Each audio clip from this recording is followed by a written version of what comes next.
မနက်အစောကြီး9 နာရီခန့်ဘယ်ကိုသွားနေရလို့ထင်လဲပင်ရခတ်တဲ့အရာမော်ညီမကိုခေါ်ပြီးတော့ရွှေလင်းကအညာနွေပူပူမှအညာကိုသွားပြီးတော့မိတ်ကပ်ပွဲသွားလိမ့်မှာပါရှင်အညာနွေပူပူသာပြောနေတာမြူတွေအပြင်ဆိုင်နေတော့မှန်းစောင်းကုံလုံးနွေရသည်ရောက်တယ်သာပြောရွှေလင်းအဖြစ်အနွေရတော့မချွတ်နိုင်သေးဘူးနိုင်ငံသားမှာခုလိုချိန်ဆိုရာသီဥတုကအခြေအနေဘယ်လိုရှိလဲမသိပေမဲ့မြန်မာနိုင်ငံမှာတော့အခုလိုချိန်ကနေရအခက်ဆုံးပဲမနက်ပိုင်းဆိုလို့ရှိရင်အေးတယ်နေ့ခင်းပိုင်းဆိုအသေးပူတယ်စကားမဆက်အခုကဘယ်ရွာကိုသွားနေရလဲဆိုမြစ်သားမျိုးနယ်ထဲမှာရှိရရွာတရွာကိုမိတ်ကပ်လင်းသွားနေတာပါရှင်အလုံးနဲ့ပတ်သက်ရင်ဝရိယရှိရရွှေလင်းကရောက်တဲ့အချိန်နေတောင်မထွက်သေးဘူးအခုမှထွက်တယ်ဒီရွာရွှေလင်းအမေငငယ်တော့နေခဲ့တဲ့ရွာလေးအခုအချိန်ကຫນွေဥကာလမြူထားတော့အခါအားဆိုတဲ့အချိန်ကာလပဲဒီလိုအချိန်စောင်းအကုန်နွေရသည့်အရောက်ဒီလိုအချိန်ဆိုလို့ရှိရင်စနွေးနေတူးကြပြုတ်ကြတဲ့အချိန်မှာရှင်လေးကုန်ခံပေးကုန်ခံပြီးဒါတွေဘာလို့ရိုက်ပြနေရလဲဆိုတော့နိုင်ငံသားရောက်နေတဲ့ကိုမမတွေမြင်တွေ့အောင်လို့ပါရှင်မကြည့်ချင်တော့လဲကြော်သွားကြည့်ချင်တော့လဲဆက်ကြည့်ပေါ့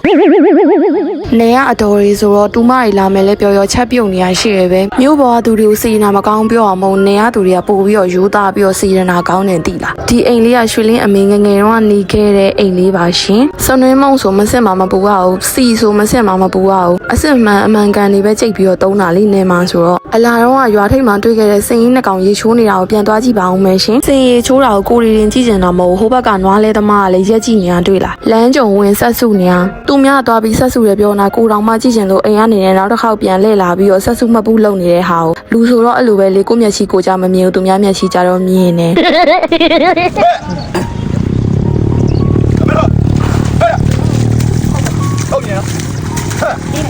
ဆက်စုမပူလုံနေရရွှေလင်းတို့တွေမဟုတ်ရွာတွေကကလေးတွေပါဆက်စုမပူလုံနေကြတာမြို့မှာဆိုလို့ရှိရင်တော့ကြည့်ချင်းဝင်ချင်းပေးပြီးတော့တရိတ်ဆန်ဥယျာဉ်သွားကြည့်ပေါ့ဒီမှာတော့လက်ကားကြည့်ရတယ်ကြည့်ချင်တာကြည့်ပြီးတော့အတော်တွေအိမ်ကိုပြန်ပြီးတော့အတော်တွေကျွေးတဲ့ခန်းနာတဲ့မနက်စာလေးကိုစားပါမယ်စားတော့ဖြင့်အကျော်နဲ့စားနေပြီးတော့ဘာခန်းနာကလည်းလာမမီးနဲ့စားကြည့်လိုက်လို့ယူးတောင်သွားအောင်မယ်ပဲစီစစ်စစ်နှမ်းစီစစ်စစ်တွေကိုတုံးထားတာအကုန်လုံးကအစစ်အမှန်နေစားချင်တာစားကြည့်ချင်တာကြည့်ပြီးသွားပြီဆိုအလုပ်လေးစပါမယ်ရှင်ဒီဗီဒီယိုမှာတော့ရွှေလင်းကကိုယ်တိုင်အလှပြတဲ့ဗီဒီယိုမဟုတ်တဲ့အတွက်ရွှေလင်းကသူများလှပအောင်သွားပြီးတော့ပြင်ဆင်ပေးရဖြစ်တဲ့အတွက်ဒီမှာနည်းနည်းရုပ်ဆိုးနေရလေးတော့နားလည်ပြီးတော့ကြည့်ပေးကြပါအောင်ရှင်နေတွေဘက်မှာအညာတွေဘက်မှာရွာတွေဘက်မှာအလူတွေပါတယ်ဆိုလို့ရှိရင်စတုံးအမြင့်ရမ်းထုံးညင်ကြတာလေဒါလေးကရွှေလင်းရဲ့တူမလေးကသပင်ကကုတ်ဝဲပဲရှိတာစတုံးအမြင့်ထုံးညင်တာဆိုတော့အတုပဲထုံးပေးလိုက်ပါတယ်ရှင်ကိုငချင်းကိုချင်တာမဟုတ်ရွှေလင်းတူမလေးလည်းကြည့်ကြည့်အောင်အသေးချောရွှေလင်းနဲ့လှတာမဟုတ်ရွှေလင်းညီမလေးလည်းချစ်စရာအရန်ကောင်းချောသလားမမေးနဲ့အမှန်တိုင်းပြောရရင်ရွှေလင်းတို့တစ်မျိုးလုံးလေရွှေလင်းညီမလေးတူမလေးတွေအကုန်လုံးရွှေလင်းပေးတဲ့အင်ကြီးနဲ့လွတ်တဲ့သူတယောက်မှမရှိဘူး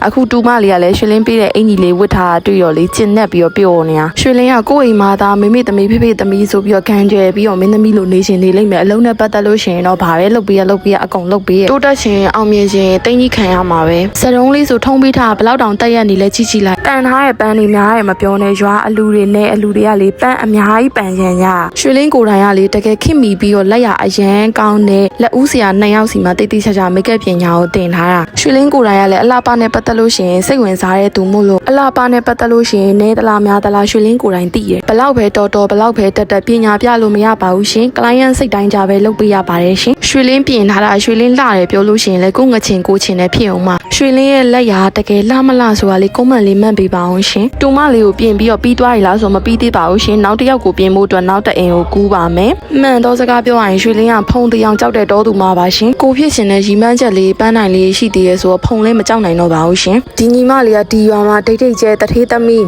ရွာမှာငားနေကြသူပြင်နေကြမိတ်ကက်ဆရာကြီးလက်ရာကိုသူမကြိုက်ဘူးတိတ်ကျဲအလှဆုံးမှပြင်ခြင်းတယ်ဆိုပြီးတော့ရွှေလင်းနဲ့လာ join တာရွှေလင်းကလည်းမမကညီမကြီးတို့ရွာမှာပြင်နေကြမိတ်ကက်ဆရာကြီးထပ်တော်စည်းများတယ်ပြင်ခြင်းမှပြင်အရေးအတွက်နဲ့အရေးအသွေးကိုကြည့်ပါဆိုလို့ရှိရင်ရွှေလင်းကအပြည့်အဝအရေးအသွေးကိုပဲပေးချင်တာပါရှင်ရွာမျက်နှာဖုံးညီမလေးကလည်းခြေချကြိုက်စေးပေးပြီးတော့ခေါ်ပြင်တာပါရှင်ဒီရွာမှာရှိတဲ့အလူတိုင်းညီမလေးကခေါင်းနေရာတွေကပဲလိုက်ရတာများတော့ဂျိတ်တေကြီးပဲဝစ်နေရလို့ဒီအလူမှာတော့ဂျိတ်မဝစ်ချင်တော့ဘူးရိုးရိုးလေးပဲဝစ်ချင်တယ်လို့ပြောပါတယ်ကူလို့ရအောင်လို့ခေါ်လာတဲ့ရွှေလင်းရဲ့ညီမလေးကလည်းသူ့စီးပွားရေးနဲ့သူတော်တော်ဟုတ်နေပါတယ်ကလေးတစ်တိုက်နဲ့ပြုံနေရှာတ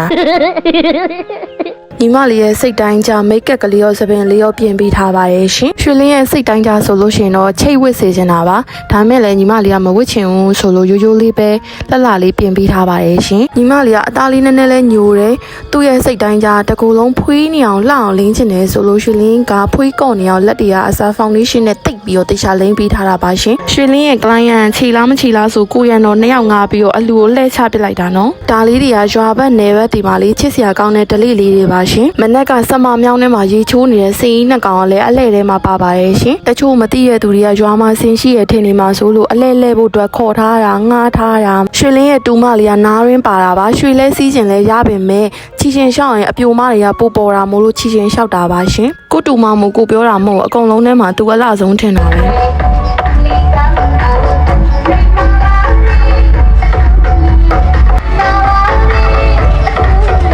မိတ်ကပ်ဖလော့သွားရိုက်တာဒါတွေရိုက်ပြဖို့လိုလားဆိုလို့ရှိရင်တော့ကိုတွတ်တော်လေးတောဆန်နဲ့ဘာတွေရိုက်ပြနေမှမသိလို့ထင်ရပါမယ်နိုင်ငံသားရောက်နေတဲ့သူတွေအညာကိုတကယ်လွမ်းနေတဲ့သူတွေအတွက်ကဒီဗီဒီယိုတွေကအနှစ်ပဲအဲ့ဒါအိမ်လွမ်းမှုတဲ့သူတွေကိုပီကိုလွမ်းမှုတဲ့သူတွေပဲသိလိမ့်မယ်မိတ်ကပ်တွေပြင်ဆင်ပေးပြီးတော့အလုပ်တွေလည်းပြီးပြီဆိုတော့ရွှေလင်းကရွာထိပ်မှာအစင်ရီချိုးနေတဲ့စမမြောင်းထဲမှာရီသွားချိုးတော့ရွှေလင်းရဲ့တူနဲ့တူမအနောက်ကလိုက်လာပါတယ်ရှင်ရွှေလင်းကိုယ်တိုင်ကအမွာဆိုတော့အမွာတွေ့လို့ရှိရင်မနေနိုင်ဘူးဒါကဒီရွာမှာတွေ့ခဲ့တဲ့အမွာဘူးလေးပါရှင်တူလေးနဲ့တူမလေးကအနောက်ကလိုက်လာလို့ဘာများလဲလို့အဟုတ်မှတ်နေတာသူတို့ကဓာတ်ပုံလိုက်ရိုက်ခိုင်းတာတယ်ရှင်။အော်အေး